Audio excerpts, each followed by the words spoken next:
Hello, everybody. Let's see if we can do the first one here with any goofs, with any audio things not going wrong or video things. It's been a good week so far on SEN as far as that. Things not going wrong. There you go. Or video things. It's been a good week so far on SEN as far as that. Things not going wrong. There you go. Or video things. It's been a good week so far on SEN as far as that. Things not going wrong. There you go. Or video things. It's been a good week so far.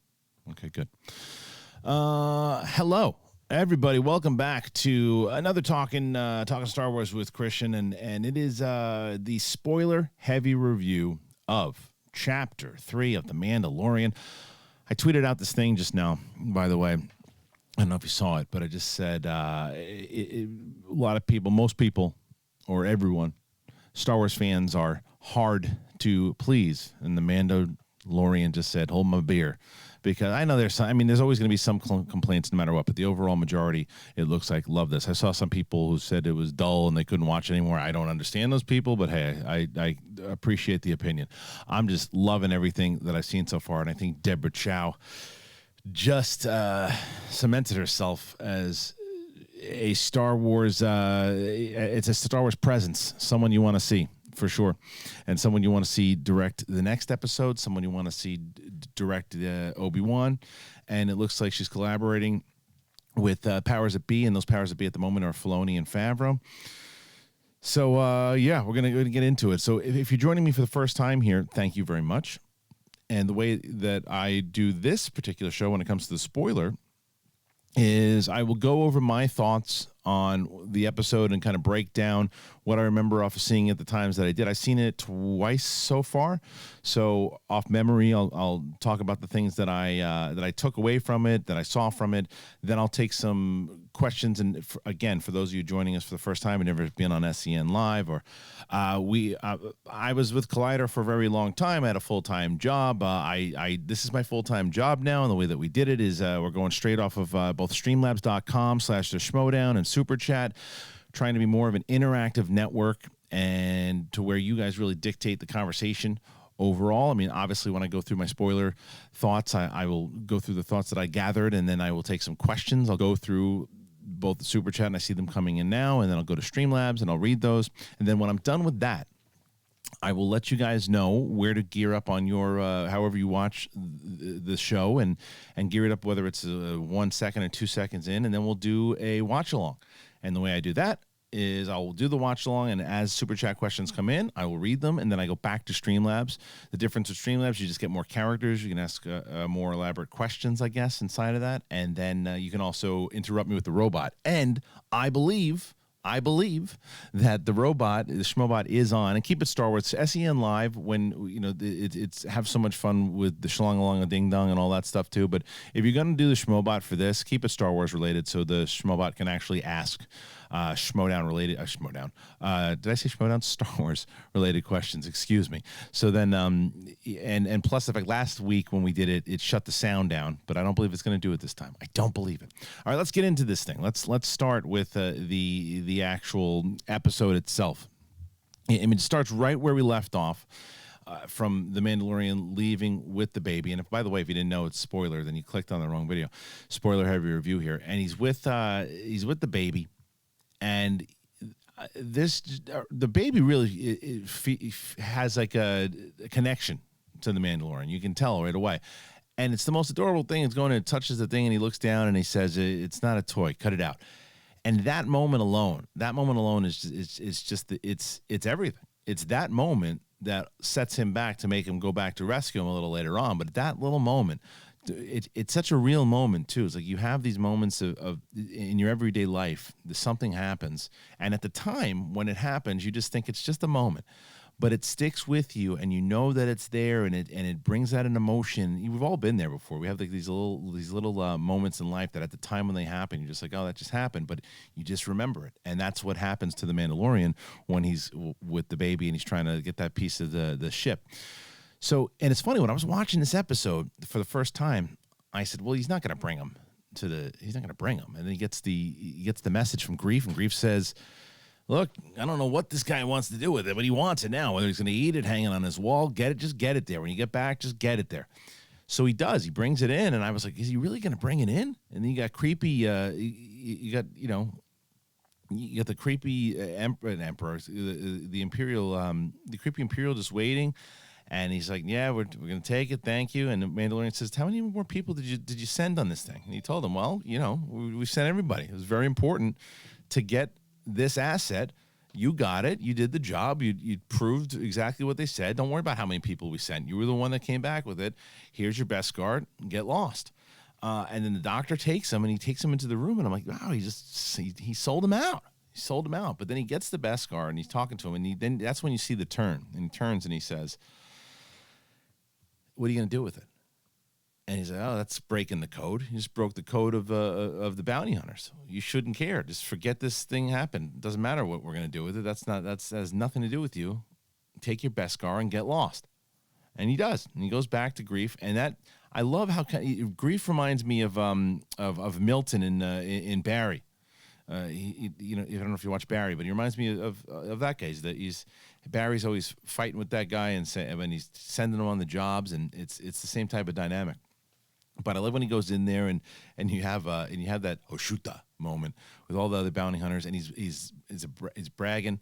But we forgot even before that happens is when he meets with all the other Mandalorians. Can't skip over that. Obviously, that's one of the biggest moments of the whole show. So let's rewind just a second. Like I said, I'm just going off memory here. So he goes after he leaves the Imperials.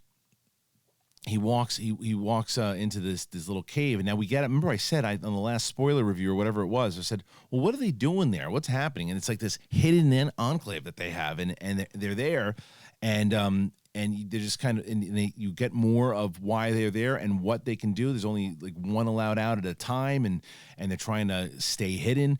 And they mentioned the Great Purge again, and so there's so much dispute on what the Great Purge is. Like I was talking to Ben about it, and don't just assume that when you go to that flashback of when you see the super battle droids that's the purge you're talking about. Then that could just be the Clone Wars. That's what I always thought it was. I thought it was just the Clone Wars. And when the Clone Wars were happening, something happened with the Mandalorian. That's how he was found. He was found by the Mandalorian culture as a foundling. That's what I've picked up. But some people think that was him as a Mandalorian already, and the Great Purge was that. I don't think that that's the case. But either way, the Empire, the Mandalorians got no love for it. I happen to think what maybe happened was after the war, at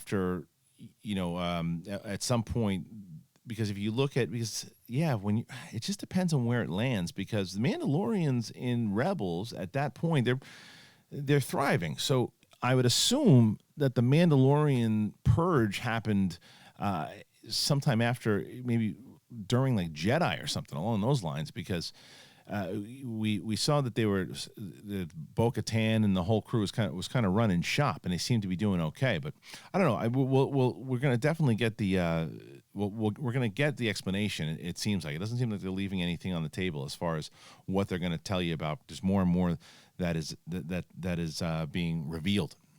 And going back, obviously, I think I said it. I don't know if I said it on Dark Side, Light Side, or if I said it here.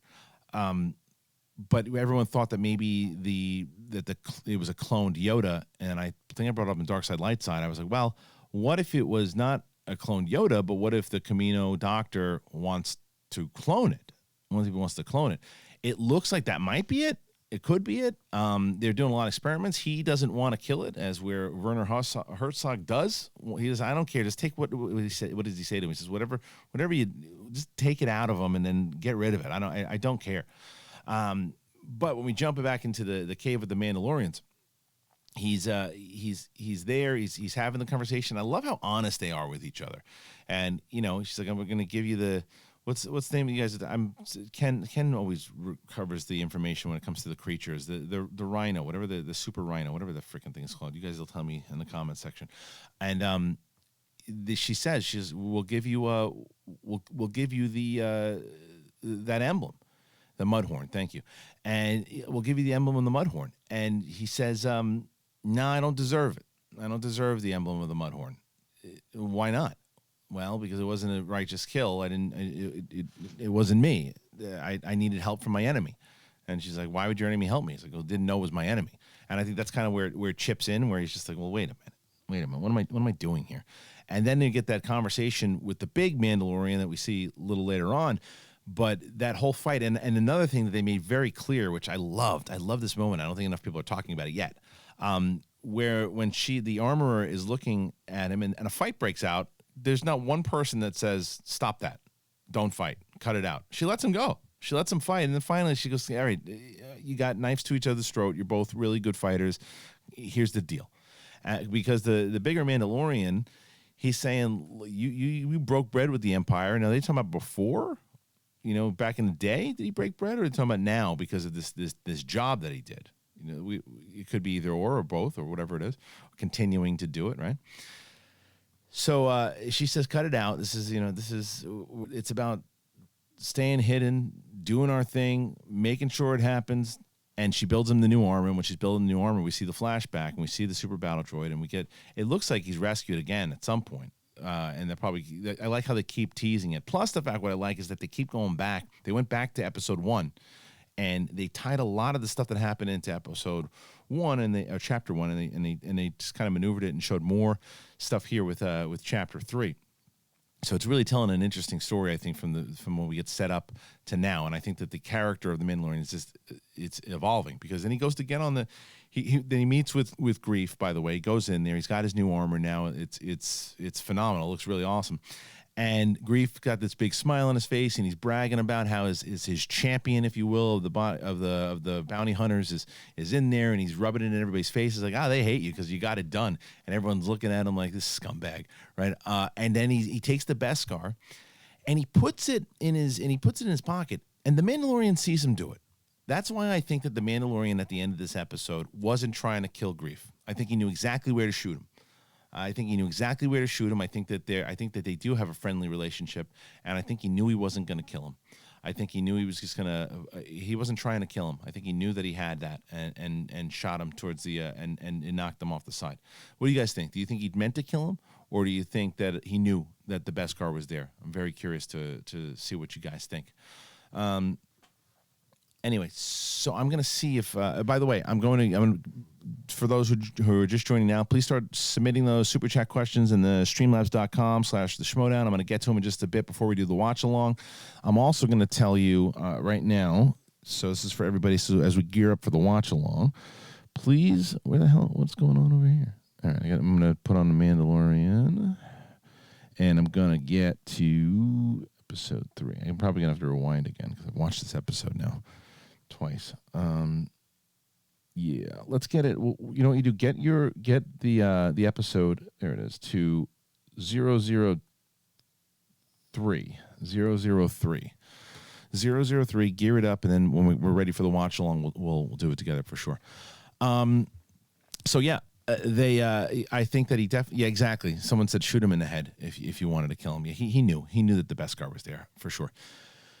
Then he gets back on the ship, and he's not feeling good about himself. And like I said in the beginning of this review here, he starts thinking about it, and he knows it's that moment that comes back that he thought was just a normal moment of the kid holding the thing, and he sees it, and he's like, I can't do it. I don't feel right about this. I got to go back, because it's the same reason he was asking about the kid in the first place. There's just something he's connected to it. He knows the thing saved his life. You know, he was connected to it from the second he met it when they touched the fingers. Like they're connected one way or another. And that's also why someone asked me today on SEN Live if I think that he's force sensitive. And some people are against the fact. It's like, is everybody force sensitive? There might be something with this character though.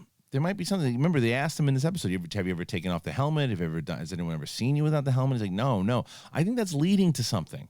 I think that, once again, he's a foundling. I think that it's one of these things where he enjoyed his time with the Mandalorians. Maybe he's supposed to be more than just a Mandalorian. So maybe he is connected one way or another.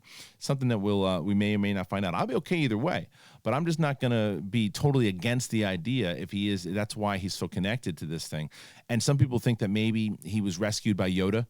His family was rescued by Yoda during the Clone Wars. So that could be something also. But he goes back and he sees that. Oh, and I actually want to go all the way in the beginning of this episode. Something that, and I'll bring it up on the watch along too. Something I loved. It was when he goes, "Be easy with the carriage," And the stormtrooper goes, "You take it easy." Such a stormtrooper thing to say. Stormtroopers are idiots. A couple of times he's like, "Hey." You get the traditional "hey" from the stormtrooper. So the stormtroopers definitely did their job. Although there was one stormtrooper who actually did shoot the Mandalorian at one point, and he hit him in the armor. It just bounced off him and dazed him a little bit. But at least he got him. At least he hit him. So he goes in there, and this is where like the Batman John Wick stuff starts happening, because as he goes in the top of the pinky, the Jabba the Hutt thing, the little droid comes out, he grabs it, rips it off, breaks it. But he's smart as hell, and he's done this type of thing. He knows the system really well because he just takes off, and then other stormtroopers come in. But he also the first thing he did, by the way, was he goes up to the top of the roof and he gets the disintegrator weapon, which is one of my favorite weapons now in all of Star Wars.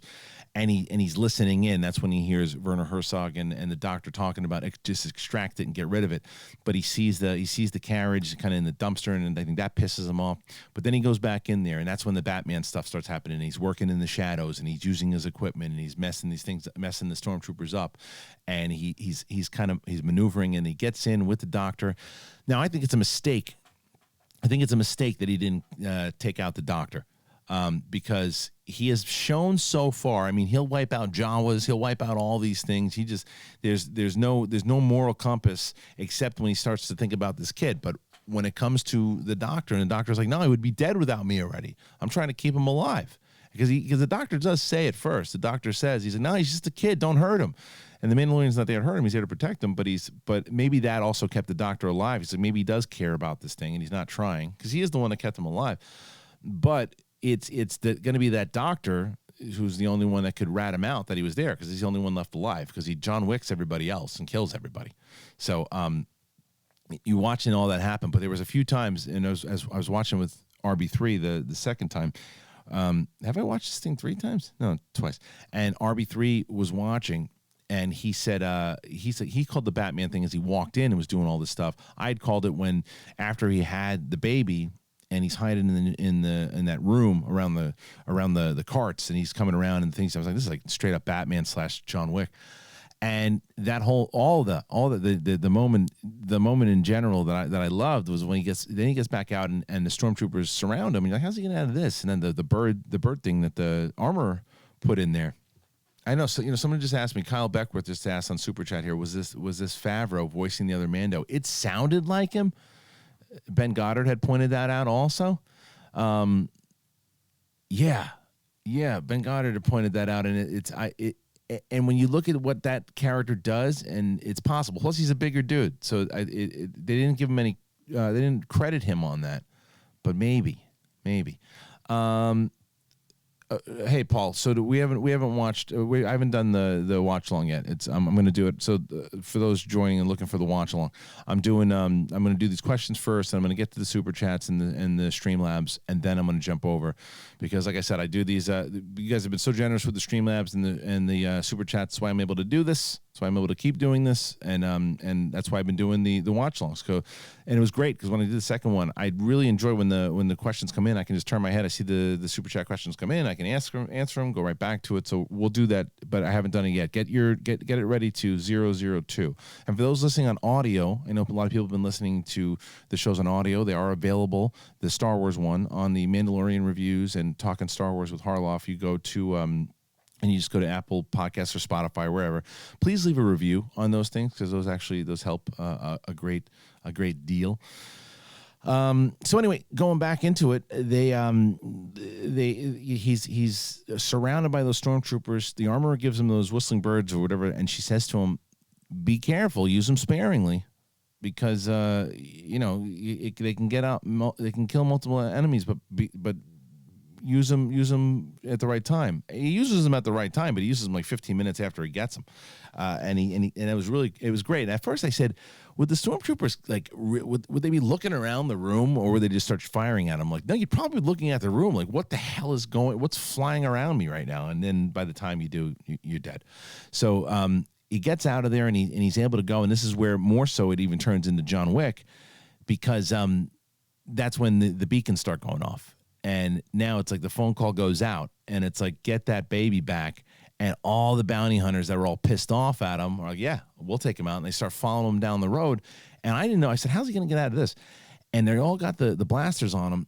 And I wasn't expecting Grief to be meeting him there also. And this scene, this is where it just goes from being a really good episode to just a phenomenal episode, and shows what Deborah Chow, who directed the episode, is capable of, and what she did, and how she just made it so phenomenal. It's like it felt, and I love when people are saying this. It felt like a live action version of Rebels or Clone Wars, and I'm loving that. He gets out there. I said, well, what are they going to do? And he goes, I'll make a deal with you, Grief tells me. He goes, put the baby on the speeder. Let's negotiate. And okay, this is going to turn into negotiation because they're pals. And so that's what's going to happen. He'll negotiate, and then we'll try to figure out, maybe Grief helps smuggle him off the planet. That's not what happened. He goes to the speeder, and he shoots an MF and jumps into the speeder and starts firing. And Ben had to complain about, why didn't they just blast the whole thing? Because they don't want to kill the baby. They want to try to keep the baby alive, so they're not firing down on it or anything. I mean, or maybe they were. I don't know, but it's just like I was okay with the fact that he was hiding inside of the speeder itself, and they were being a little more cautious with it. But it could also have blown the thing up. Suspension of disbelief for me on that one was fine, but I cannot tell you how much I love when he pulls that gun out, the blaster out, and starts disintegrating people. To me, that was the moment. That was the moment that he did it against the Jawas, and he did it. Well, he didn't just try the Trandoshan first, and he did it against the Jawas. Now he does it against just everybody who's just firing up against them. And even Grief goes, "That's an impressive weapon."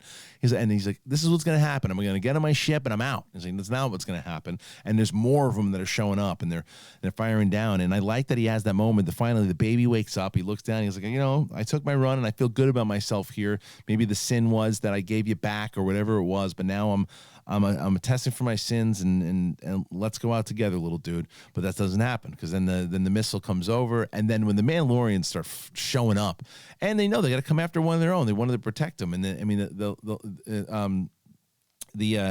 line that they were saying the entire time at the end, this is the way, this is the way. We're gonna protect one of our own. This is the way. Because even when the armorer says it for the first time, it's very Battlestar Galactica. So say we all, right? And it's like, this is the way, and yeah, this is the way. And they're all protecting them. And I said right beforehand, I said, how would you fight a whole army of these things?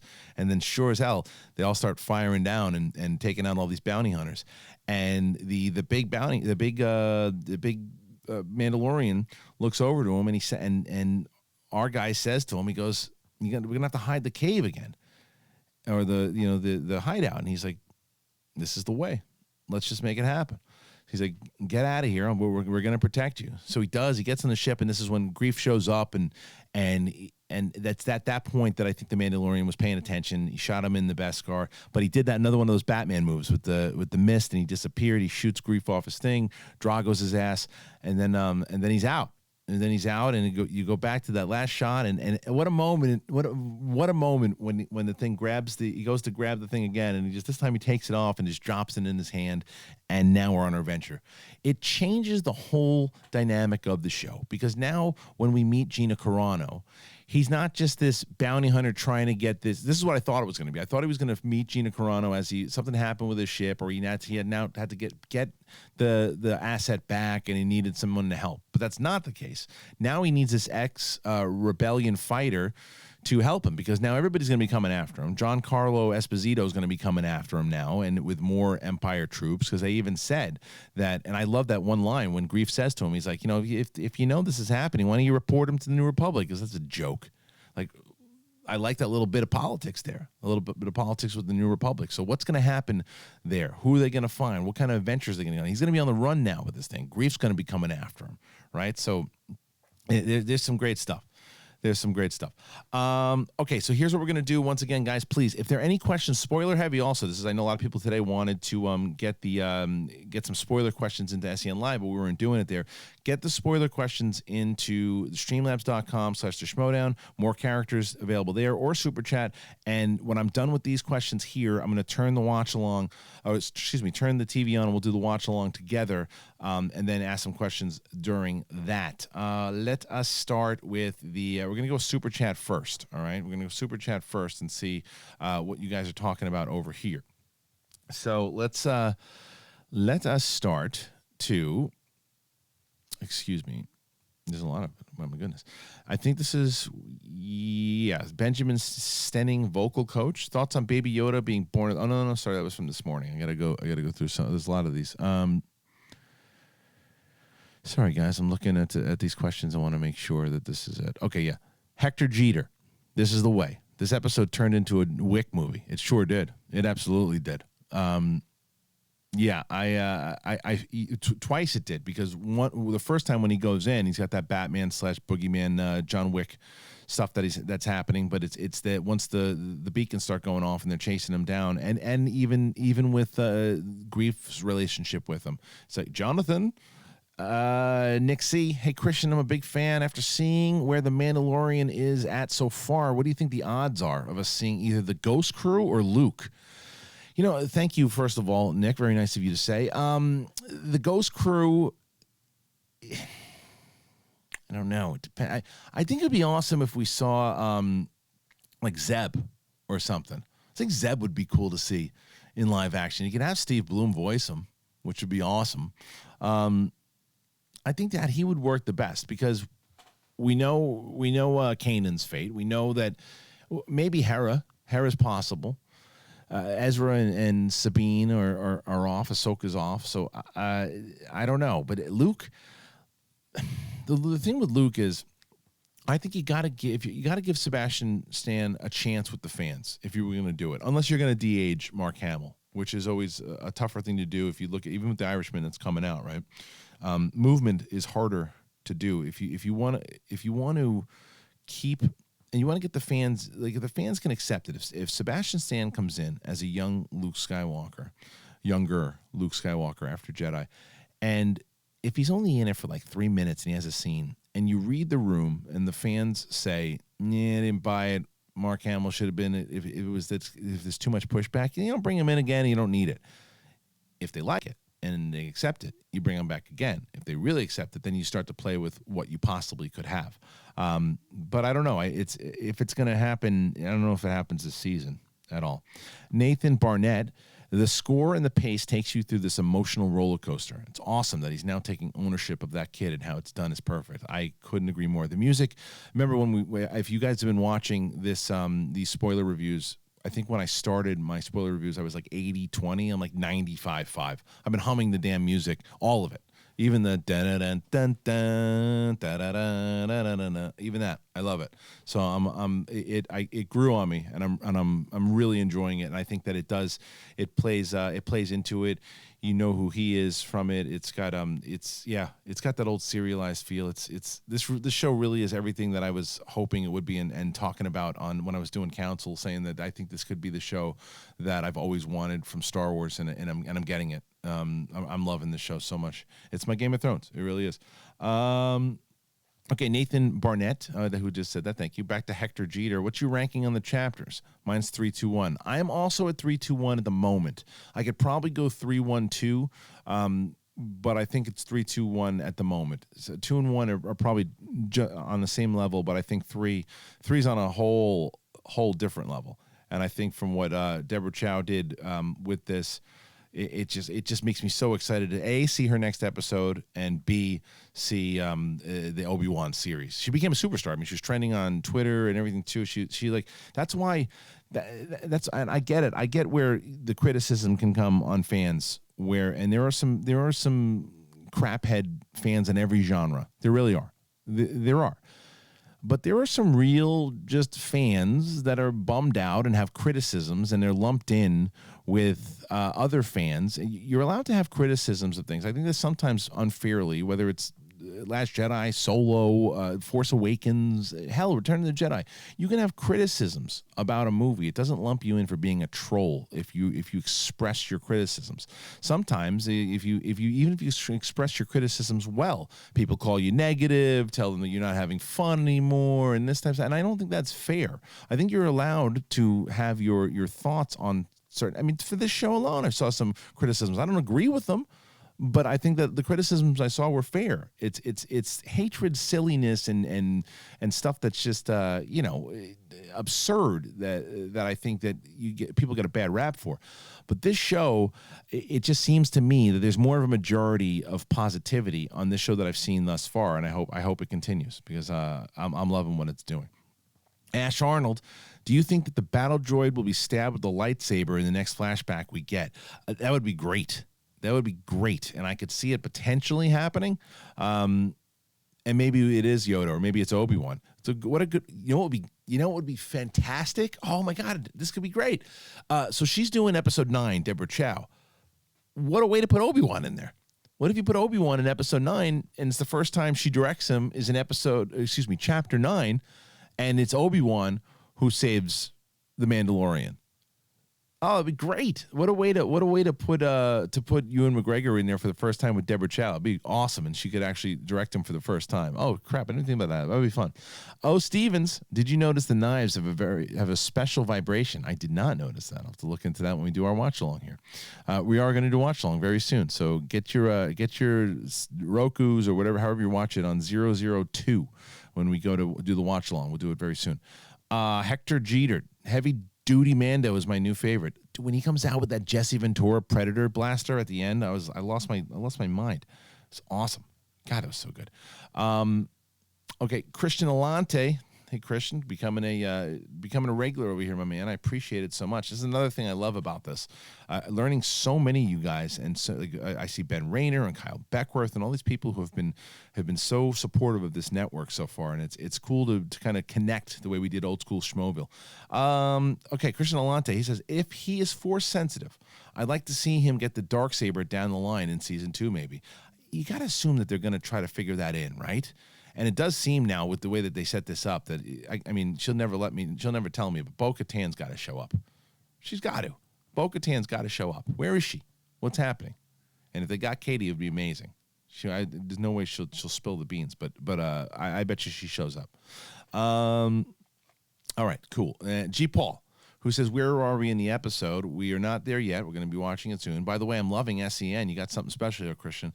Thank you, my friend. I really appreciate it. And I agree with you. I think that SEN to me feels like that morning radio comedy show that Collider Live is very special to me. I had some great moments on that show, but this is the overall kind of idea of what I was always hoping for with a morning radio show.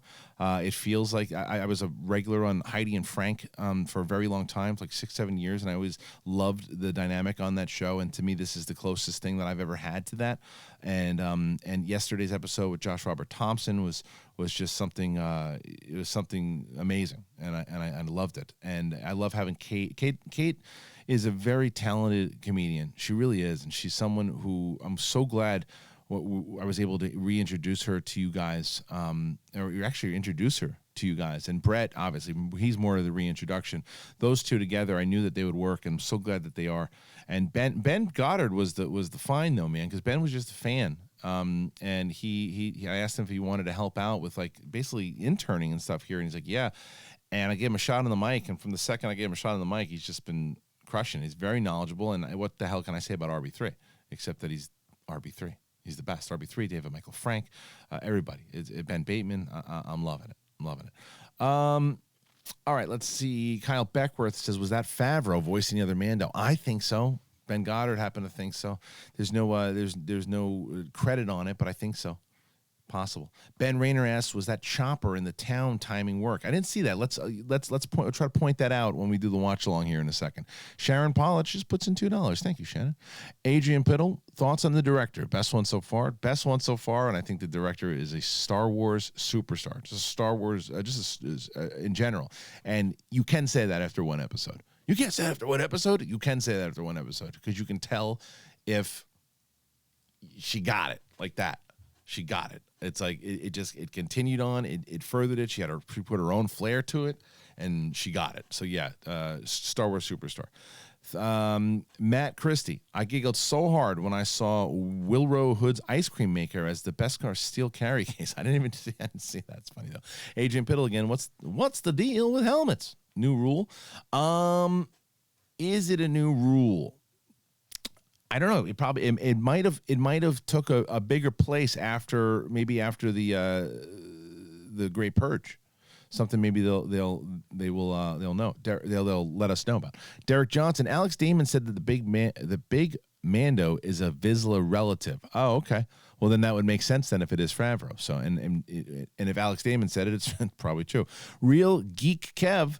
Christian, enjoying and always looking forward to your thoughts and the watch-alongs. This episode felt like a live-action Rebels. Yeah, I agree. I said that a little earlier. I love it. Do you think that the Yoddler will ever speak? This is the way.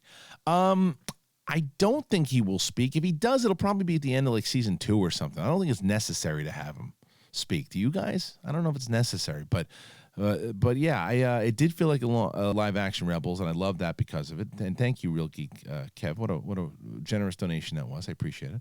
Sam Bierman, Big Mando credited as Paz Vizsla. Big deal. Yeah, then it's definitely Favreau, I would say, because he played the other Vizsla in Rebels, or excuse me, in Clone Wars. Cam Lagner just puts in $4. Thank you, Sam. KM reviews when he is about to take off and screws the knob on his handle and decides to go back for the Yoda baby. I've never seen more emotion, and it's a damn mask. I know. That's what it was able to do. I thought that was pretty incredible. That was pretty incredible. Well, and that also coupled up with the music and that moment that they just paired it together and someone had asked me earlier on SEN Live.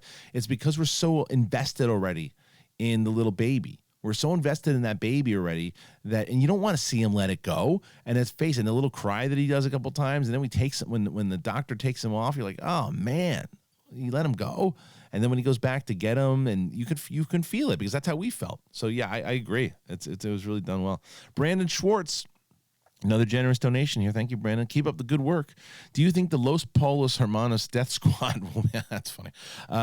Will be a direct recreation of Mando taking baby Yodes or the Mandalorians coming out of hiding? I think I probably well, I think it's more so the baby. I think it's because they said there's some theories out there of how it could potentially the Force stuff could potentially why they want to use the Empire wants to use it is tied in Episode 9. I don't know about that, but I think that the Empire wants this clone or whatever for a reason, right? And they want to be able to extract it, whether it's midichlorians or whatever it is, for a reason. So they know that he's got it, and now he's made an assault on them. So yeah, he's going to be hunted down by some of their own. He's like, okay, well, not only we paid you a lot, you killed a bunch of us, you almost killed one of our doctors, you stole what we paid you to get us. Now we're going to have to get our death squad after you. So that's where the show's just going to radically change. So that's what I think. It's more of that, and the Mandalorians they'll probably hunt them down too, but we'll see. Amir Nell, I got to get one of those. Oh, I can't wait for that. Yeah, if he starts flying around on one of those things at the end, yeah. It's true. The salute bothered a lot of people, right? It didn't bother me as much because for the other reason that it probably is Favreau, and I think it was homage to Iron Man when he was doing that. So it didn't bother me as much, but I see it rubbed a couple people not a wrong way, but just thought it was cheesy. G. Paul again, how would Obi-Wan appear here? Doesn't this take place after? I would love to see that though. They meant in the flashback. So I was thinking with Deborah Chow, when you finally reveal the how he was saved as a child, it was during the Clone Wars, and so some people were saying where if you see in this episode where the super battle droid is about to shoot him, obviously he didn't shoot him. He was rescued. So how was he rescued? Was he rescued by somebody else? Was he rescued by a Jedi? If he was rescued by a Jedi, who was the Jedi? Was it Yoda? I just think that would be interesting if the reveal of who it finally was revealed in Episode 9 and it turned out to be Obi-Wan. What a reveal would be if Ewan McGregor pops up and it was Deborah Chow who directed it. So that's what we meant by that as far as how Obi-Wan could show up. It would be a flashback for sure. And that time would be around the same type of timeline of where she would ultimately start directing him anyway. So yeah, let me see. I'm gonna see if there's any more super chats here, everybody. There is, and then I'm gonna go to Streamlabs, and then I'm gonna start the watch along. So, this is from Chris Mueller. How freaking awesome was Carl Weathers in Chapter 3? I love his character so far. As do I. Like I said, he reminds me of, I forget the actor's name, and I'm so sorry, but Milton from from Office Space, but he's in Barry, and he's Barry's kind of mentor, and they have a warped relationship, and that's kind of what it reminded me of in this. So yeah, Greg Mack, I love this show and SEN Live. Keep it up. Well, thank you, Greg. I'm going to, and I was the first time I did this thing with the watch along. It was just kind of like an impromptu thing, but you guys told me that you really enjoyed it, so I wanted to listen to you guys, and because like I said, there were some great questions in Superchat and Streamlabs during both of those episodes, and there's been some great ones here, and we're just having a conversation, and I hope that if you have submitted a Schmobot and it didn't come through, then I don't know what's going on. So I'll double check and I'll see if anybody has done that. Nathan Lovin, noticed the Mandalorian leader had force abilities? No, I didn't notice that. When did that happen? Are you sure? I don't know. I didn't see that. I didn't see that at all. Okay, let's see. Frantic Gustav, Christian, I love you, man. Well, thank you so much. You can see how invested you are into Star Wars, and I've been watching you for years. Stormtroopers, too silly, and Mando. I am invested in Star Wars, very much so, and I think that some people had said for some reason they thought that I had lost my love for it. I never lost my love for it. I just and I made it clear to a lot of people that I just kind of lost my love for the panel shows, you know. And I like this format. I like being able to just talk and be able to talk to you guys and have conversations and you know, because you can still. I just had a conversation with 15 people just now. There were 15 different people who just asked me questions about this episode, and I'm just having like a direct conversation into this microphone here. I get more excited about that type of stuff. There's nothing against other panel shows, and I think that for me that's just not my thing anymore. But I have never lost my investment into Star Wars. I have been busting my ass for 5 years as a Star Wars fan, so those 5 years have been tough. Humps. I get it though. I get it. Let's see. Let me see. What's the next one? I'm gonna get into I'm gonna get into the Streamlabs, and then we'll start going. There's about 900 people in here so far, and I'm digging it. So yeah, I love RB3 too, and I'm glad you guys think this is much better. Awesome. Yeah, of course I know this is regular chat. But you got to realize that for the thing as far as Streamlabs and Superchat goes, I'm not an IGN or a Collider or a Nerdist. I'm just one dude running a network with no sponsors. So that's why when I made this leap, I said, okay, let's see if you guys are basically producers of the show, because when you put in these when you put in these donations and you dictate the conversation of the show. For example, I don't know if I would have talked about the exact extreme flashback with the Obi-Wan thing, but it was a great conversation we had because someone put that in there, and that's kind of the deal. So I guess I'm Robert Butler III. I didn't change that. Give me a break. Let's see. Let me see if can I change it here now? Try to change it here. Hold on. Let's see, guys. Can I do it? No, I didn't do it. I'll try to do it. If not, I'm gonna be RB3. There's worse people to be. RB3 is the man. Where can I do it? No, I'll be RB3. I don't have his laugh, but I'll be RB3. Whatever. Okay. I'm RB3 today, guys. So deal with it. Hey, I'm proud of myself. I'm proud of myself because I couldn't operate any of this stuff, and now I can turn the damn thing on. I can get the cameras going. I can start the thing. I know how to make the sound. If the sound drops, I know how to pull it back up. I can read all these things. I'll be RB3 today, and then I'll change it. I forgot to change it, to be completely honest with you.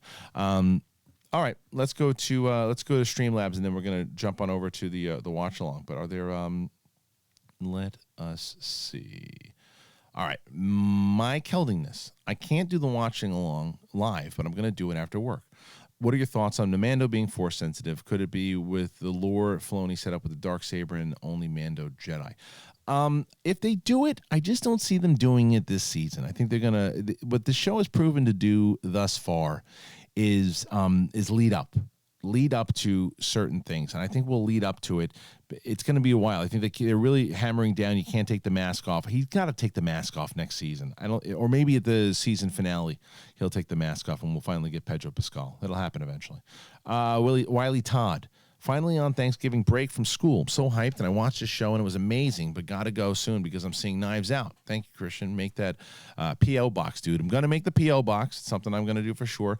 As far as the this and other things, and if you want, for Knives Out, by the way, we're doing movie reviews and everything. If you guys didn't know, we'll do it. If you guys, because it's hard. I understand every day to be able to watch SEN Live is a 2-hour show, but we do clip outs, and we have a full channel on YouTube, the SEN clip outs. So just put in SEN clips, and if you want to just figure out, some of the big moments of the day, like we did some of Josh Robert Thompson's impressions yesterday.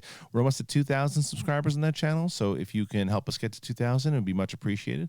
If you can't donate to Superchat and Streamlabs, and you can't do that stuff, please throw a like on this video and throw a comment in the comment section. And whether you're watching it live or if you're watching it, on replay, that also helps very much so as we try to build out this network. If you haven't subscribed and it's your first time here on SEN, please subscribe and hit the alert button. All of our shows that we have, whether it's this, SEN Live, the Schmodown, which are in the middle of tournament right now, Schmodown Rundown. We launched a new Schmodown show called Schmodown Backstage. There's a lot of great stuff on the network right now that I'm very proud of, and I hope you are enjoying it as well. Alex O'Neill, finally, you said finally get to watch along live. I've seen people on Twitter complaining on the lack of female characters so far. I think that's more because of a limited cast, but guess some characters could have been women. Bounty in first ep. Thoughts? I get some crap for this too, but I think they're telling the story as they're telling the story. Gina Carano's coming soon. We know that there's another Twi'lek that's coming in. We know there's the Armorer. There's other people. There are a lot of aliens. There are a lot of Jawas. There was Nick Nolte. There could be. I mean, it's a show that has 8 episodes. It'll have 16 episodes by the time we get to season 2. Give it time. Give it time. I think that we're in the 3rd episode. Let's see how the whole season pans out. Plus the fact that chapter 3 was just directed by a woman, and it was the best episode we got so far. It's like, let's just tell the story. And there's so much inclusion for so many different people, and I think that they're definitely they're making it very clear that they want to include and get the right talent to do it. That, to me, is the most important thing, and I think they're going to do that. Bryce Dallas Howard is coming in to do, I think, 2 episodes. But I think that when it comes to the actual characters, let's see what happens first. The season's not over yet. What's Bill Burr's bounty hunting squad going to look like? What some of the Imperials are going to look like. There's so many more characters. It's a television show. There's so many more characters that are going to be introduced. This isn't the final cast. We're 3 episodes in. So before any of that I'm saying any of that too, I want to make sure that the season is done, and I want to find out maybe they could have done this with that character. I like the choices they've made so far, and I like what they've done so far. I'm all for inclusion. I'm all for including more people. I'm all for. I want to see more strong characters, more female characters, everything. But I want them to do it when they're ready to show the character, and that's what they're going to do with Gina Carano. I think it's going to be one of the most powerful female Star Wars characters of all time, from hearing the way she's talking about it, and there'll be more. The Twi'lek looks awesome, so I think people just need to just chill. I think that they're aware. Okay, sorry, I'm going to go back to streamlabs.com/the Schmodown. Scott O. Chapter 3 was awesome. I agree. I love your Star Wars Mando reviews. What are you looking forward to next episode? I'm looking forward to seeing how the Mando meets Cara Dune. Exactly. Me too. And it was an interview that she gave recently that makes me even more excited for it. I think that she's going to be a very, very strong character, cool character, and this will be the best work of her career so far, and I think I think the passion behind it is gonna show that. I think they're gonna get something pretty special out of Gina Carano. So excited for that. Jake the Snake, hell yeah! What if Baby Yoda is a gateway character into a new Star Wars trilogy? We're always talking about the Old Republic and Star Wars going into the past. What do you think Star Wars going 500 years into the future in 2022 with Baby Yoda as our main Jedi? That's interesting. That's definitely interesting. Let's see what how this same thing I just said though. As great as it's been thus far, let's see how it sustains. Because TV shows, great TV. You look at something like Heroes, right? Heroes started out great, had a great season 1, didn't have a great season 2. So I think we need to have a couple of seasons locked in before we start planning movies around them. That's just my personal opinion. Schmoog Z. Do you think we'll visit Mandalorian in the series? 1,000%. And does that mean we'll see Pedro Pascal's face? Yes. I don't know if we'll see it then. Fingers crossed for Katie Sackhoff, Bo-Katan. I think all of that will happen. I think Katie Sackhoff will wind up returning as Bo-Katan, although I can't get that out of her. But when she's on the show, I'll ask her, and she'll say nothing. Would be a great move if they got her, though. Pedro Pascal's face, I think, will happen, but not in Mandalore. Do we think we'll visit? Yes, we'll definitely visit. Poosh. I love how they made the super battle droid so menacing. I totally agree. A great departure from the prequels depiction. I almost get a Terminator vibe from them. Yeah, I mean, it's got that horror feeling. I think the funny thing is, though, I think it actually adds a bit of it makes the Clone Wars cartoons or animation, excuse me, and the movies a little more special, because you see how they can be depicted in live action. They are terrifying, and that you see now when you listen to the interviews with George Lucas. I've come around tremendously on the prequels, and I think from where I was 2 years ago to where I am now on the prequels it's and it's also because of my having kids. It's for sure, like watching it with my daughter has changed my perspective on it. But watching how she reacts to the battle droids at like 6, and now watching her at 8 react to these battle droids, it's they're the same but they're different. And I like that they did that, and I want to see a full scene of the Clone Wars in live action. And it's almost like what we always thought we were going to get when Obi-Wan was explaining that to Luke in Episode 4. So that'd be pretty awesome. Akid Medka Caesar, what an idiot I am! I am an idiot. A kid named Caesar when it really is just a kid named Caesar. I'm going to call myself on in that because that was a moron call. A kid named Caesar. A kid named Caesar. Hello, Caesar. Really happy to see you go back to the good old schmoes no days. I'm currently unemployed, so if only I could shoot you guys $2. Hey, man. So I can only shoot $2 is $2, my friend. That is incredible, and I appreciate that you did that. And you can always throw a like and a comment in there, and if that's I get being unemployed. I've been there. So absolutely, my friend. I'm glad that you feel like it's the schmoes no days. I'm getting that. It's my favorite comment I've been getting so far. That people feel like I was bummed because like I said, I'm very proud of Collider Live, and we put up some great shows and some really fun moments, and it was a different show. It was a different show, and I got bummed sometimes. People like, oh, this isn't the same thing like schmoes. It was never really intended to be. It was supposed to be more of a. It was just Collider's version of like a morning radio talk show, and I thought everybody over there is still doing a great job. But the comedy aspect of it was always my favorite thing to do on Collider Live, and especially is on this show. And I think that's why I'm leaning heavier on the comedic personalities this time around as opposed to like pundits, which we did last time. And I think that's just what the schmoes vibe has always been. So I'm glad you're enjoying it. Thank you for everybody with the really nice comments. Nick Piccolo, hey, Christian, I love this episode, and I think it had a good blend of the previous 2 chapters from the dialogue to the action. I've been really enjoying the live streams, and I think The Mandalorian is something that the fan base needed. Congrats on SEN. Nick, I also agree with you, my friend. I think that this is something that the fan base needed, and I think it's something that the fan base have been enjoying, and everybody's really getting on board with it, and it's nice to see for sure. The dialogue, the action is the most dialogue heavy one also. Rock and roll. Keep on grinding. No pucks for you. Wish I could do more. Keep up the great work. anything you can, my friend. Thank you, Rock and Roll. You've been a great, great contributor thus far on this young network, so thank you.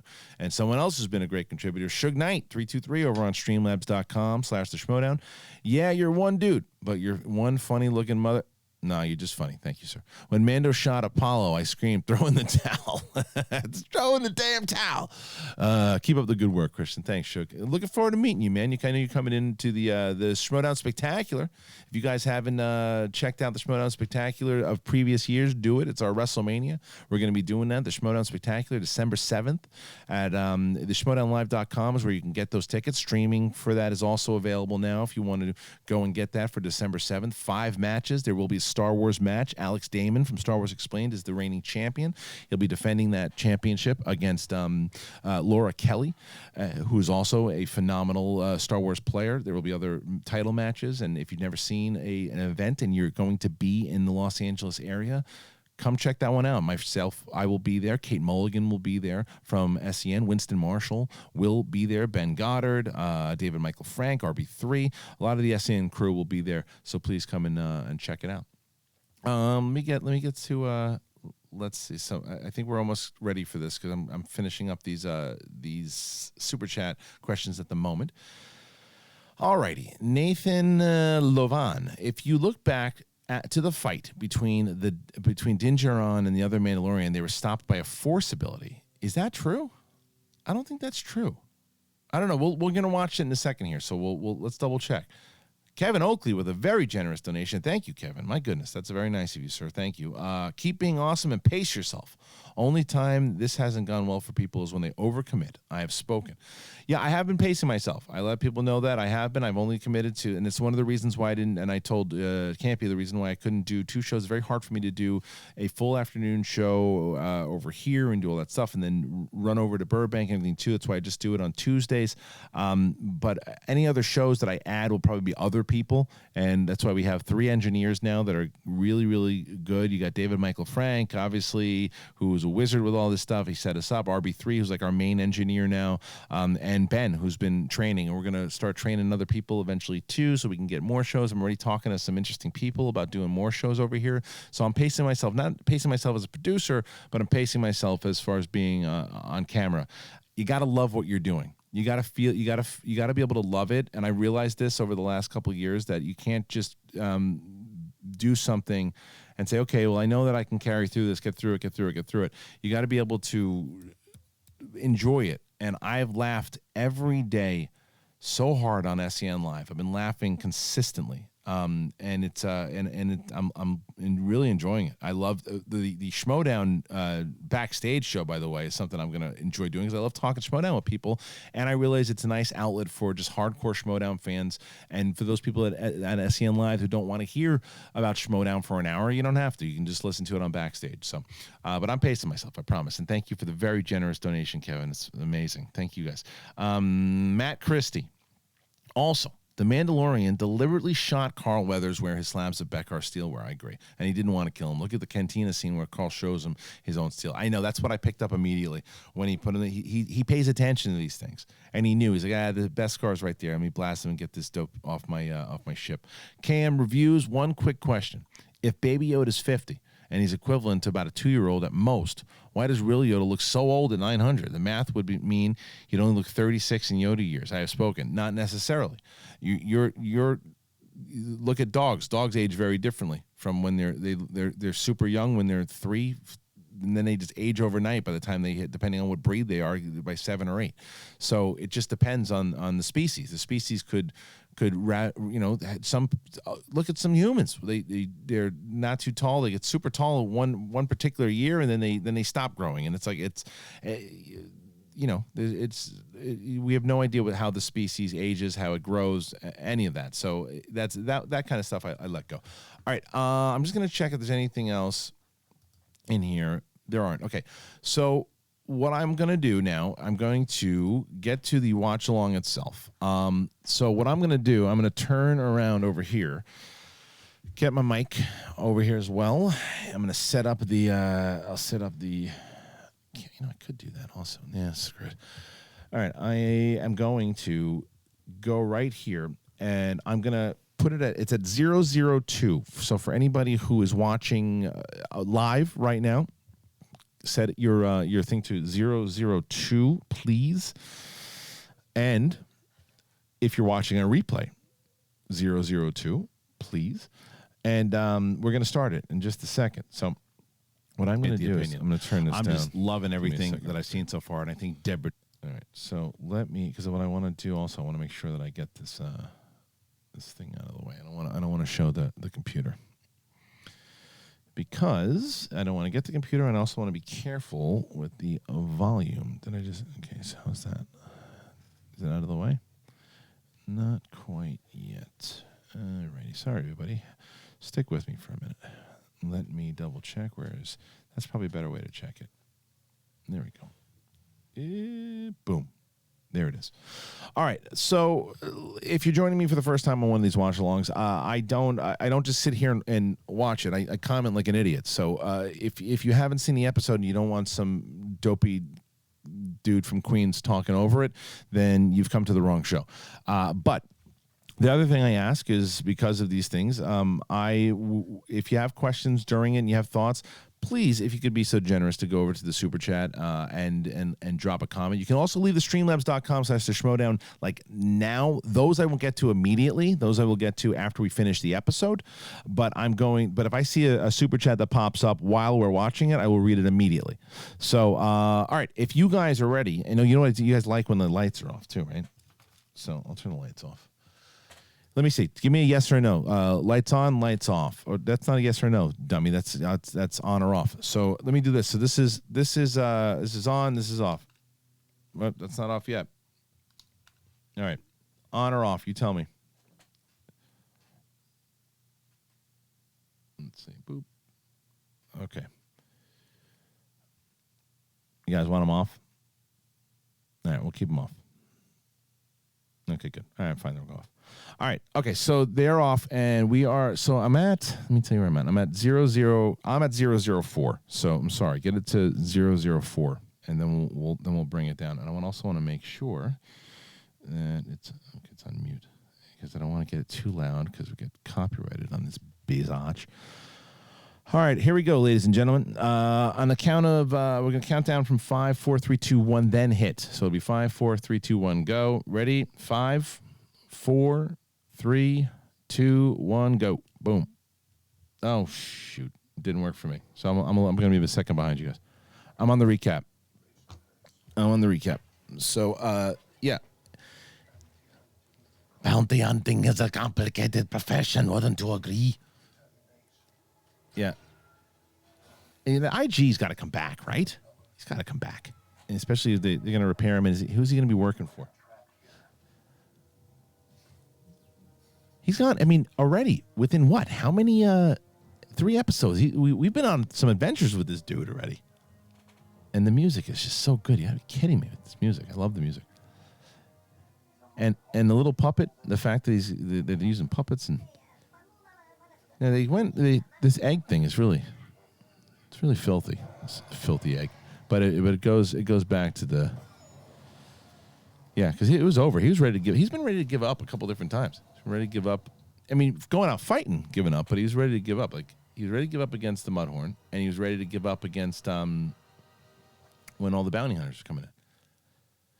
So here we go.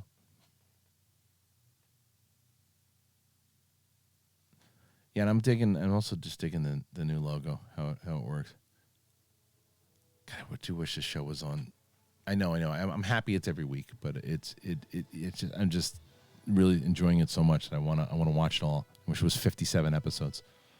That shot right out of Lightspeed. Yeah, this is. Because it picks up right away where we left off from episode 1, and the thing pops its head out. Who designed that puppet is what I want to know. And you talk about a good Christmas gift. And that shot right there, I love it. Especially when you've seen the episode, well, wait a minute. Let me jump at it. It reminds me of my 2-year-old. Sees something, and I thought he was just wanted to. Hold on, this is where grief pops up. It does feel like a really cool Star Wars video game though too, doesn't it? Yeah. And I thought when I first saw this, I thought he was going to pull and jump him back into Lightspeed or something. Well, he tells him, he's like, "Look, man, these guys, they want this thing. What are you going to do with it?" He's like, "Come on, man, not a toy. Cut it out." He just picks it up, a little sack of donuts, and puts it back. Glenn Caesar. Hey, Christian, thanks again for doing these watch-alongs. Thanks for watching them, man. Thanks for putting the super chat in. And anybody else puts in super chats, I'll read them right away. Thank you so much for putting it in there. Yeah, I enjoy doing these, man. They're fun. How sad that thing is. The music. And I like, you know what I like about the music also? They repeat themes. They don't always keep trying to put in new music that changes. It gets me used to the fact that I'm getting used to this music. And they can they can keep repeating themes that fit the moment. Now, I didn't see, this is where people say they see Chopper. I didn't see, let's see, I'll look for him. I didn't see Chopper, though. Tough to say he's not in it, but I didn't see him. Yeah, and I was mad, too, when that little crib got wrecked, because I was used to that thing, his little flapping ears. What's that thing thinking? Like, it's like, where am I? Where does it come from? I wonder if I get more information on kind of where it comes from. Hector Jeter, want to see what's up with the Twi'lek healing baths? I'm sure you do, Hector. I think a lot of people do. I think it is definitely supposed to be like the House of Ill Repute, but I think we might get it for sure. I don't think that's not Chopper. But that's probably not what you meant though. I see. Probably it could have been, but I think they probably made a bigger deal out of it. See the red-eyed Jawas popping up again. The little space helmet. It's kind of the smaller space helmets. Astronauts. Just the face. You got to see all the wonder in this thing's eye, but it also kind of knows that, it's not where he wants to be. But I love that we go straight back into where we started, and it's okay. I got exactly what you wanted, man. And he says the same thing. Ojeda Pinky. What's he saying? What is it? Ojeda Pinky. He's looking up, and the baby's like, "What is this?" Batu. Yeah. So curious. You see it. It's like in his eyes. He's so curious. And then this is one of my favorite moments, by the way, in the entire episode. When the stormtroopers come in, they meet him, they look down, they go, "All right, well, we definitely know. Well, you got it. That's what they've been talking about. All right, let's go." And it's this moment right here when he says to him, "Be easy." He's like, "You take it easy." Stormtroopers really are morons. Complete morons. Yeah, ready to grab it. "You take it easy." So what do you mean take it easy? He's telling him. He's going to mess you up, man. He's going to take out 5 of you idiots before, and he does it. And this is when Herzog gets up. Yeah. Look at him. Like, so who's he? Like, who put out the order? What's the big plot? Because then the Camino doctor is looking at him, and he's saying he's checking him, make sure he's healthy. And the poor thing, he's like, "Just get that out of my face." He's like, "He's healthy. He's healthy. He's good." And they're both excited. There's definitely a mission behind it. We're gonna find out the science behind it. We're gonna find it. Yeah, me too. Langley. They're worn down. They've been through it all. Yeah. And he says to him, "Well, why'd you send all these other guys after me?" I love that medal around his neck too. How much destruction and murder did he get to get that thing from the Empire? Yeah. He's like, "You get the spoils, dude." He's like, "Stop bitching about the other bounty hunters. I'm going to give you this thing. And you wanted all the Beskar. And here it is. Look at it. Look how much it is." Werner Herzog is incredible. He is like the old school. He reminds me of what Peter Cushing did for Tarkin. Like, who gives a crap if he knows a damn thing about Star Wars? He fits everything about. Yeah. Large bounty, small packages. Like, yeah, but there's more to it, you old bastard. Yeah, that's the heartbreaking shot right there with the little baby. And he says to him, he says to him, "What are you going to do?" Because he lets him, when he let him go the first time, it kind of broke my heart a little bit, to be honest with you. Yeah. He breaks the rules. So good. How uncharacteristic for you to do this. Yeah, you did everything. You took the commission, you took the payment, don't worry about it.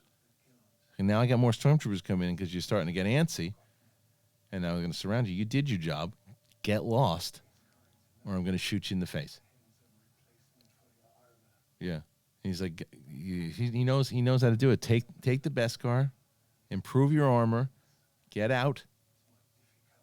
Yeah. Man, I am so, yeah, he did, man. Like when he said, someone said Herzog scared the shit out of him when the Mandalorian asked him about the baby. He's such a good actor. Chapter 3, The Sin. Dun, dun, dun, dun, dun. And so now when he goes into the cave, there's so many different. He's still got that another monkey lizard twirling on the side there. I didn't notice that. That's where they eat them. I guess that's just the shop. Another Twi'lek. Wonder if it was the one. Yeah, the costuming, so good. Going back down into this cave now, and that's the other thing. There's so many characters and masks. You know, we men, women. I mean, now is that? Yeah, I can see a lot more clear now when I saw it in this one. A little respect there, too, but they don't know what he's got in his hands. But this, once we see them for the second time and we're set up, Robert Roberts, stealing midichlorians to infuse into a bad guy. It's possible. There's the emblem going right into the actual armor herself. Because I did like how they throw back to chapter 1, when this is what happened the first time with just the one thing of Beskar, and then he goes back into these flashbacks. I think she does a great job too. She's quickly becoming one of my favorites also, because it's just like it gives you enough history and also just shows she fits what the culture is, and they have these great conversations here. Is that I guess that's the Vizsla. Oh yeah, they're all starting to pop in here. Yeah. I love the custom of it. The armor has lost its integrity. It's like, yeah, all right, well, fine, you can. So I'm going to put an emblem on you. Even so, it's like people are going to be looking at you. And there you go. Draw many eyes, and well, here comes Vizsla. Yeah, it could be Favreau for sure. I mean, he's a big dude. He's a big dude. Yeah. I do like how there's like this internal beef right away that ultimately gets caught up at the end. It shows their entire culture.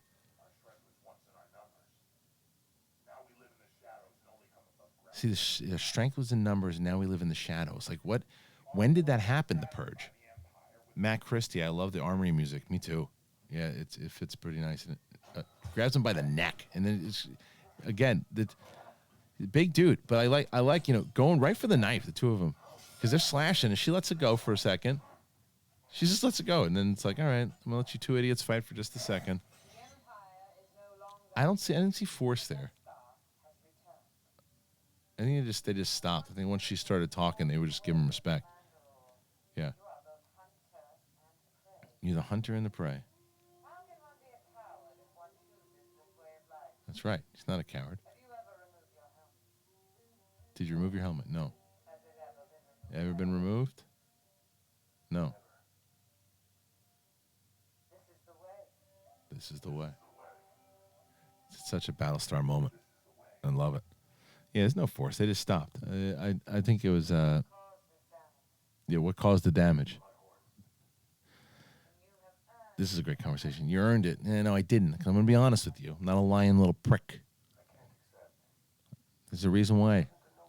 But this is what switches it all around, I think. Was a noble kill. I was helped by an enemy. Why'd the enemy help you out then? For what? But why was it your enemy? It never was your enemy. You think it was your enemy because you were trying to sell it out, but he didn't feel that way. He was just a little baby trying to eat frogs. Yeah. Yeah, the whistling birds, man. Those whistling birds. Yeah. So where were they? Yeah, the vibral blades. The vibral blades is exactly what it was for sure. Yeah, yeah. So this is the way they forge again. And so there's a few montages that I like over the course of this show that I probably could have either done without or said whatever, but these are not one of them. I love these little montages here because as she's building it out more and shows how much more it is and how important it is to the culture and how meltdown that emblem goes of the Imperials. Yeah, and then put those whistling birds in there to use them sparingly. So in like 10 minutes from now, when you need to do it, Mr. Wick, go in there and use them, because they're going to set that up for you. KM reviews, do you think perhaps his flashbacks were an entire town of Mandalorians getting slaughtered? That's why they're all underground now, not removing masks. Possibly. I still think that though that's a Clone Wars setup, and I think it's a reason why so all this. So every single time he hears that crushing, but it's connected to the Beskar. I don't know. But every time he's here with this armor stuff, this is where he goes back into these flashbacks. They're holding him and they're running with him. And you see for a brief second, the super battle droid pops out from the corner there, just mowing people down left and right. And there's the battle droid for sure. And then, because the armor now is awesome. It's really awesome how it looks. But it's this moment here. They put him very similar to like kind of Rogue One when Jyn Erso gets put into this little thing and Saw finds her, whatever. And they get taken out, it sounds like, by the battle droid. And then it opens up. Battle droid clearly doesn't kill him because he's alive. And then something happened. They'll show us. And what a reveal that would be if it was Deborah Chow that reveals that it was Obi-Wan. This would be amazing. I love the alien costumes. But this is another scene. Yeah, because that's the same species that was one of the Inquisitors, right? Pretty sure. You get lost. Well, you get out of here. I do like this character, Senior Film. This episode should be called Chapter 3, Parabellum. Yeah, it totally should. But look at that outfit, man. Look at that outfit. That is a badass outfit he's got going on now. That's like Superman 2. Hey, Jack. It's just a badass outfit, something like that. Yeah, and now he's all excited because this is like his number one guy. But we don't have any emotion out of this dude, no matter what. That's a bad outfit. So he says to him. Yeah, they all had it. Every single one of them. I sent them all out. Don't worry about it. That's the kind of guy I am. I'm going to do my business, but it doesn't matter because you're the guy that did it. So sit on down. Let's go to the Twi'lek lady house, and let's do it. What do you got? What's next? He even says to him, "I want to work." Yeah, he is. I mean, he definitely was. I mean, because that job obviously was huge, and because this is right here. This is so he reveals it, and he shows him exactly where it is because he's paying attention. He's paying attention to it, and as he goes through, and he wants the job. And I think that right now, when he shows the Beskar steel, and he shows him all this stuff that he knows. So not the Beskar steel. When he shows him the little trinket, that this is Akbar's son. Yeah. So, I mean, when you look at when they show it, it's the Akbar. Like, I think it's Akbar's son. To me, it seems like it's totally Akbar's son. Because if you look at do a search for Akbar's son, also, some people think it was somebody else's. What was it? The senator's son from Clone Wars. But I think it was Akbar's son. Do you? Yeah, and he's asking me, he's like, what are they trying to do? And he tells him, he's like, it's against the code. Yeah, well, he's done that twice. He's done that twice. What? Hold on a second. See, this is the thing about doing a show from when you're doing a show live, is that your family can interrupt, even when you tell them that you're doing a stream. So there's nothing I can do. I can't leave. I can't leave at the second. I am going to text them. So let's do that. So anyway, sorry about the interruption. So as he gets back onto the ship, this is when he starts to realize. This is when he starts to realize that he looks down at the part of the ship, and that's that moment. It's that moment that he remembers. And when he's looking over there and he sees that little ball there, that all those emotions come back from what he really is. And he's a good guy. He's a warrior, but he's a good guy. And that's, otherwise we wouldn't want to watch the show. Why would we want to be rooting for him, So, yeah, Baby Yoda was definitely knocking at the door. We tell people, you say, I got to go in, I got to do a live stream. And it's find something. I'm telling you, it's marriage, man. That's what happens. Marriage and kids. But yeah, it's this part here this is where the episode just starts to go in a whole different direction. Because I wasn't sure when I was watching it for the first time. I said, what's going to happen? What's going to happen where is he going to just go on another adventure, and then maybe in the next episode he wants to try to go back, he has a conversation with somebody, but no, it's just this episode. He's like, I'm going straight after this thing. And he's got to formulate a full plan. I'm glad that he just didn't go wreck shop right away. He's got to figure out exactly how to do it.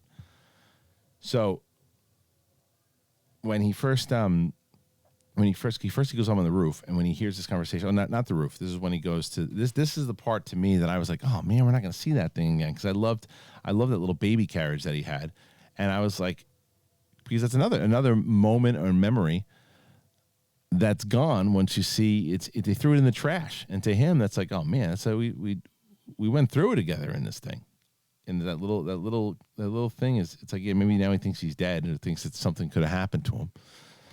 So yeah, and that weapon, that's my favorite.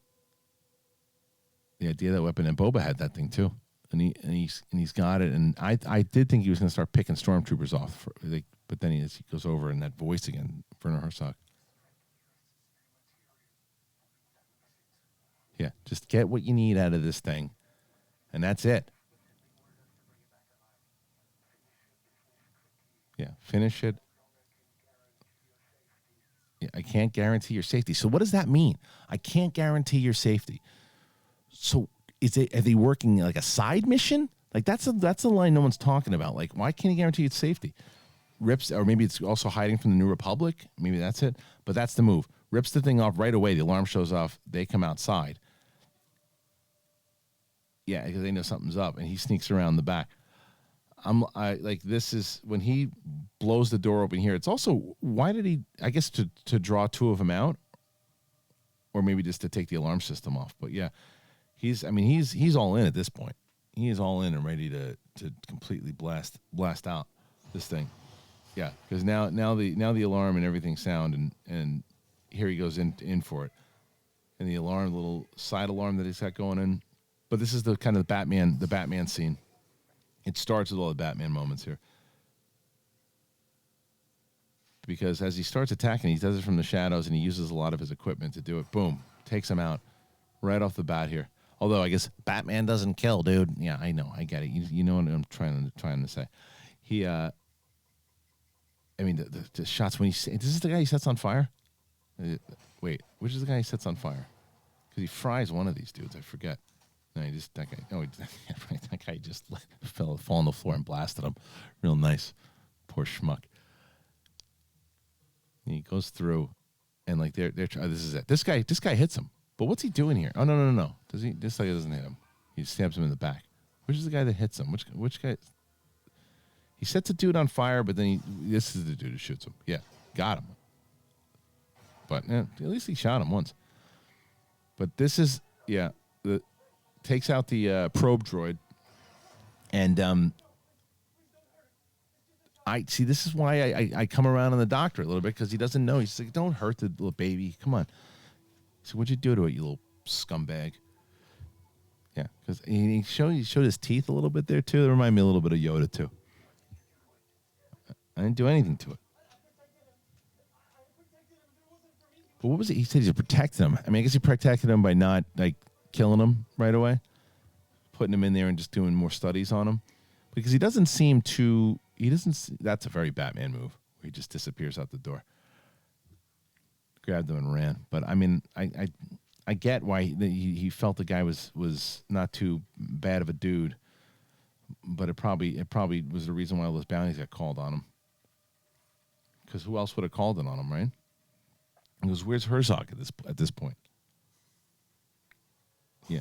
This was the scene. This is where I called out the Batman moment because the way that he maneuvers around these boxes and the stormtroopers are. I mean, it's got a very Nolan Batman feel to it. Comes around the side here, and he just takes them out one by one. But it's the brutal. That one didn't. How did that one didn't get knocked out though? The one guy that fell probably could have gotten back up, right? It didn't seem like that was too vicious. But the one dude he sets on fire. This is probably one of the most brutal Star Wars killers we've seen so far. Yeah, it's this guy. Which is he sets this guy on fire. Yeah, I mean he got a bad rap. I mean because, and the flames coming through the baby's eyes. Yeah, I mean look. You go out. You decided this life, stupid. So now look at you. Could have probably taken that outfit off and just opened up a blue milk shop somewhere, but instead, no. You burnt piece of garbage. Yeah, but now this was this is the two moments I said, well, how's he going to get out of this?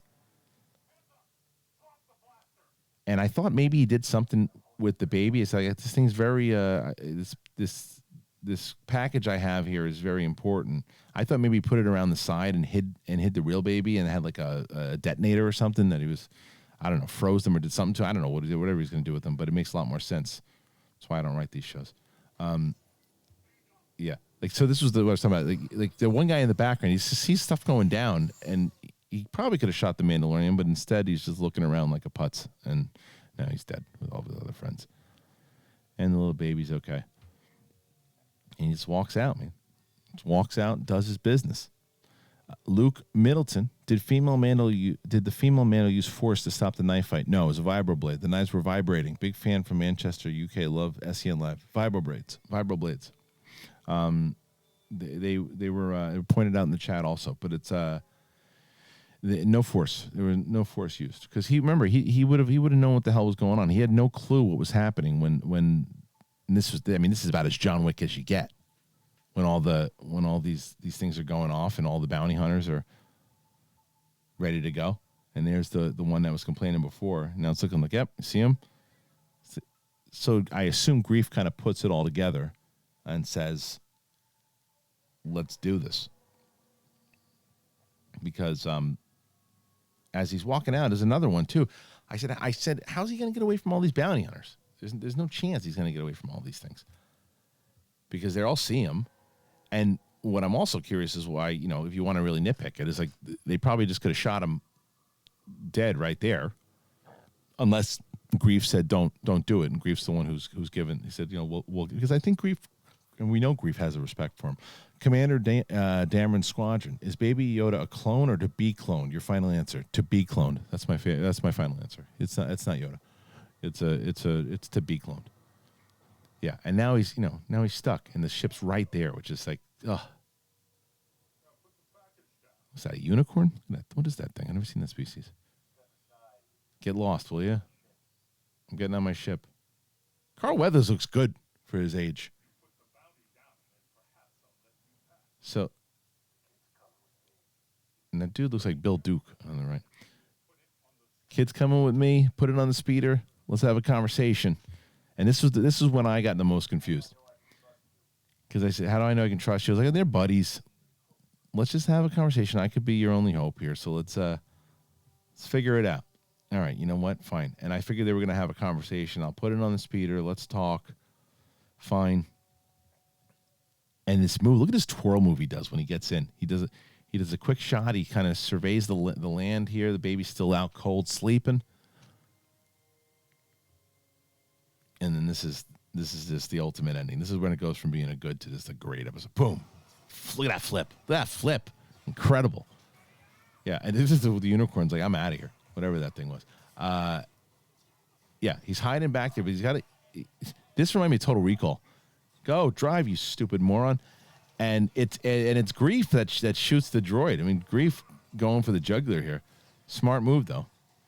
Like he would have been out. He would have got it, but Grief shoots the thing but it moves him. Yeah, I mean he's hiding pretty well, and they couldn't get a good shot on him. So it's like right here, one shot. Where's Grief's story though too? I'm very curious. Like where did he fight before? What side was he on? Was he in the wars? Do we learn more about him? But yeah, he takes that droid out. That's the end of that droid. Light goes out. That's the end of it. Commander Dameron Squadron, who rescues Child Mando from Super Battle Droid? Go, Obi-Wan. I think it's gonna be Obi-Wan. Hope it's Obi-Wan. I think it'll be a good tie-in for Deborah Chow. And this is it. This is probably my favorite moment, even though the Mandalorian stuff is cool. Yeah, he's just disintegrating people left and right. And they're looking around like, what is going? Like where? Like that's it. 1 second you're here, next second you're cloth. Yeah. Oh. See you later. Those species, McClunky, you're out. The Greedo species. What is it? Help me. You guys know. Clunky. Yeah, I like when he tells him that. How does he not know that weapon, though? Has he never seen? I guess he's maybe never used it before. The Rodian. Thank you. I always forget the Rodian. Yeah. But McClunkied his ass. Now, why, though, by the way, right here, why didn't they shoot him? They grab him by his leg. They grab his leg. Why'd you grab his leg? Why don't you just shoot him in the head? I understand that. And then he fights him. You send two idiots and they're grabbing legs instead of shooting, then that's what you get.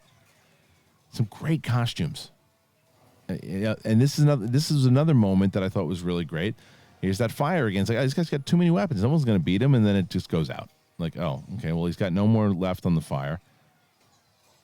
And now, let's see, Brandon Schwartz, do you think Smith survives next episode? The Smith? Oh, we're talking about the armor? I think the armor survives for sure. I don't think she's going anywhere. But yeah, this is where he once again thinks it's over, and then there's that shot of the rocket coming in. And this is straight up Rebel style, like that. I mean, that shot alone. I mean, that's my favorite shot of the entire episode. I think when all these Mandalorians, it's like, how are they going to beat these guys? How many bounty hunters are there in this town, and how much of the guild is taken out at this point? I mean, there's definitely some guild members left, but I mean, they took out a lot of the guild in this particular episode. We don't know if they're all dead, obviously, but there's a ton of them who got taken out. And Grief at this point knows. He's like, no, I'm not winning this. You know what I'll do? Here's my plan. I'm going to go get on this guy's ship, take him out. Matt Swimer says, how are you liking the score so far? I'm loving it. I love it. And all 3 episodes are available on Spotify. And this is that Jesse Ventura gun from Predator now with Vizsla coming in here. And he's like, get lost. Come on. Got to relocate everything. This is the way. I understand. I love the support. I love the support that they have for him. The Mandalorians, as much as these guys are ready to kill each other before they're, because it ultimately he's going against the Empire, And I like and where is Grief hiding at this point? It's like in the far corner, right? You see him like kind of drop down because he's another one probably. Yep, see he's hiding right there. He could have blasted him right in the back here, taken him out, but he didn't. So that's probably the other reason why. He didn't want it to come to this. Of course, you broke the code, and you did. I gotta collect my my thing. This is my job. And yeah, it was another Batman move. But then he steps out, and then I must break you. He will lose. If he dies, he dies. And I think even that little head tilt that he puts out there, right there, I think he knows that he got him in the Beskar. And he's out. Mandalorians are still. I mean, how many of these bounty hunters are there? Because they're still fighting. It looks like they would have wiped these guys out already. But I guess there's a ton of them still. They're buried, but I mean, they're just wrecking them. But if I'm him, I'm getting the hell out of there. Let's see. Yeah, he knew at the Beskar. And the final moment. Okay, this is Jason Green. How amazing was that episode? That the most I've ever rooted for Star Wars character. In the last 20 minutes, they knocked it out of the park with this episode. Keep up the great work. Thank you, Jason. Thank you for the nice donation, my man. And there's that Iron Man moment, by the way. That was definitely an Iron Man moment. He says, nice moment here. I got to get one of those. And it's it's beating a dead horse for me. It's like it's a funny moment, but I believe it. And this is another funny moment. Takes the thing off, show the heart to these guys. Like, that's fine, kid. Take that thing. Go ahead, enjoy yourself. I thought he was gonna pet him on the head, but he didn't. And then he zips off, and that's it. And that's our episode. Yeah, where's he going? Which planet is he going to? How does he know where to go next? So that's where the episode. That's where the show's going to get more interesting. It's like, where does he go? And he's got to regroup with the Mandalorians. I think that's the case, right? You got to regroup with them. Let's turn this off. Ba-boom, ba-boom, ba-boom. Anyway, so that's the episode, my friends. That is the episode of Mandalorian Chapter 3. Chapter 3. So I'm going to see if there's any more things that you guys want to talk about I'm going to go back to streamlabs.com, and I'm going to go to streamlabs.com, and I'm going to go to Superchat. I'm going to answer all your questions here, and then I'm going to call it a day if that's all right with you all. Yeah. Let's see. We got this is from Poosh. The last one we got, I have. Okay, let's see. Rock and roll, keep on grinding. No pucks for you. Wish I could do more. Great work, man. That's from Rock and Roll. We did Suge Knight, AJ Lancaster. Unpopular opinion: that baby's gonna die. He's going to be mashed up like green potatoes in the midichlorian equivalent of HGH and shot into the nights around like the original E.T. cut. That'll give you skin in the game for the hating them in episode 9. It will. I just don't think they'd be able to. They would do that on Disney Plus, and plus the too many people that enjoy it. It's going to be interesting though where that character goes and how come we don't see it by the end of the going into the film. So yeah, it's interesting. Sean Cortaya, there's no way I'm getting your name right. Just finished the episode and tuned into your video right when you're saying the big Mando is probably Favreau. That's what I was going to say. It's definitely Favreau because he had posted art of himself in the exact set of Mando armor. Such a fun episode. Yeah, and it is, especially because of the Vizsla tie-in. Now, I didn't realize that that's what the character's name was. He's like a cousin. So, yeah. Emil Nikolov. Been following you and Mark since the first You Reviewers Awards. Through your passion for film, you inspired me to get into film school. This year, I'm finishing up my degree in film editing and recently got a job as an editor. I'm loving SEN. Well, thank you so much, and I'm glad that you found us, and I'm glad you stuck with us. Thank you, Emil. Really appreciate that very much, and I appreciate all you guys that have been making this successful. It's been humbling, it's been awesome, and it's been fun.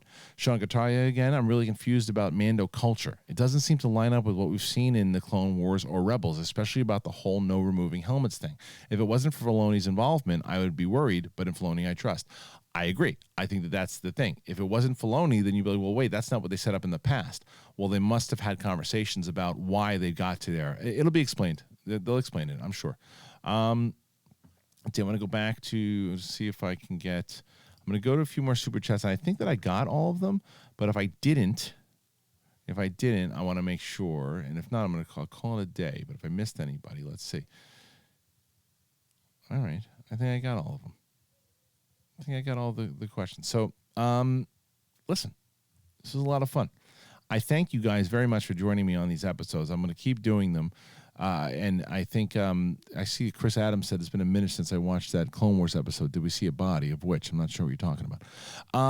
I hope you had a good conversation here. Oh, this last one, Brandon Schwartz. Any room for romance in this? The romance in the OT was important, but awkward or non-existent in the new movies. Thanks again for the watch along. Well, thank you for joining me on the watch alongs. If Pedro Pascal takes off his mask and we find out more about him, I think romance with him and Gina Carano is probably possible, and I wouldn't be opposed to it. Thank you guys so much for joining me here today. I hope you're enjoying this. Let me see. Give me a from a scale of 1 to 10 for those people watching right now. On a scale of 1 to 10, what's the enjoyment of the watch-alongs? Just throw in your ranking here. No feelings hurt because it just lets me know. Whether or not I should keep doing the watch-alongs definitely, or should I just keep it to the actual chats? So, all right. Well, it looks like you guys are liking the watch-alongs. Well, thank you. All right. I'll keep doing the watch-alongs. I'm glad that you're liking them. If you were listening on the podcast version, please leave a comment and rate so we can climb up the rankings, please. It'd be very nice. If you are watching this on the replay, please leave a comment. Please leave a like. If you haven't watched SEN live, please do it in the morning. Please subscribe to this channel. Turn those alerts on. Very, very important. You guys are the best. Thank you so much. I hope you enjoyed this, and I will see you next time, my friends. May the force be with you. So say we all. No, it's a different show. This is the way. Peace out.